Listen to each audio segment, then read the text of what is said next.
जोहार गे गते को तेहन दबन नेला कटुब रियाक ᱧᱩᱛᱩᱢ और नोआ दो हिंदी ते सानथाली ते और इंग्लिश ते बन नेला। तो अबू ती रियाक कटुब मोड़े गोटे तहना और मोड़े गोटे कटुब रियाक जुदा जुदा ᱧᱩᱛᱩᱢ तहना। तो उना कटुब रना ᱧᱩᱛᱩम चीज चीज कना और चीज लगा बो मेना उनागे तेहन दबो नेला। और नोआ दो हिंदी ते बन नेला और इंग्लिश ते बन नेला। तो जो खन लहारे नॉय पे नेल दड़िया कना कटुब नुंका तहन तबना और कटुब दो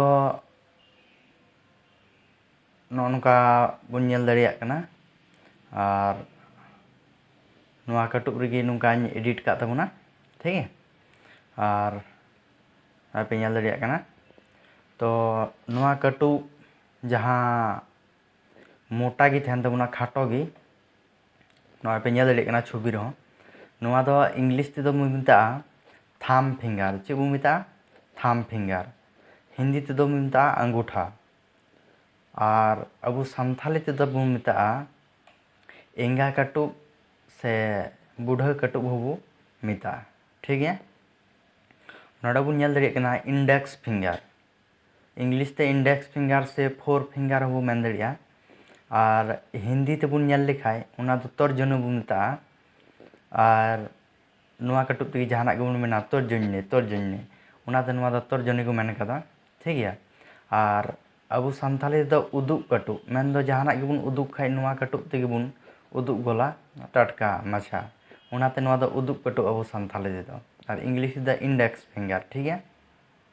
नोडे पे नेल दड़िया मिडिल फिंगर मेन दो ताला कटुब मिडिल रे मिना नोते हो बार कटुब मिना नोते हो बार कटुब ताला रे मिना उनाते मिडिल फिंगर और हिंदी दो माध्यमिका और अबू सानथाली दो बन नेल लेखाय नुआ दो ताला कटुब मिता ठीक है। चे बो मिता ताला कटुब उना निये नखा रे बन नेल लेखाय नुआ टांग कटुब दो बन मिता रिंग फिंगर चे बो मिता रिंग फिंगर जहाँ दो मुंदम को हरगा जस्ती नुआ टांग कटुब रिगी ठीक है। उनाते नुआ कटुब दो रिंग फिंगर बो मेतावा और हिंदी ते बो मिता लेखाय नुआ दो अनामिका को मिता चे को मिता अनामिका और अबू सानथाली दो मुंदम कटुब से मुतुल कटुब मेन ते बन बड़ाया ठीक है।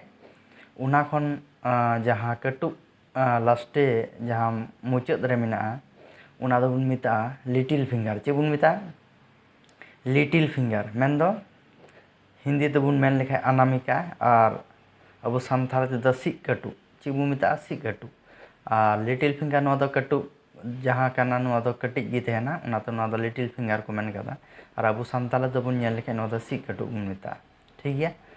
मा तबे तेहिना वीडियो दो नोंडे गे मुचाद एन तबुना और तेहिन दो बन नेल केदा नुआ मोड़े गोटे कटुब रना ᱧᱩᱛᱩᱢ ठीक है। जहाँ को यदि स्क्रीनशॉट हताव रेना मेना खाय नोंडे पे हताव दड़िया ठीक है।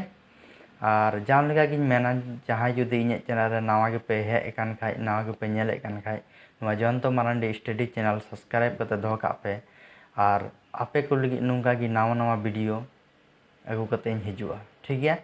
मा तबे तेहिना वीडियो तो नोंडे गे मुचाद ना जोहार जतो को।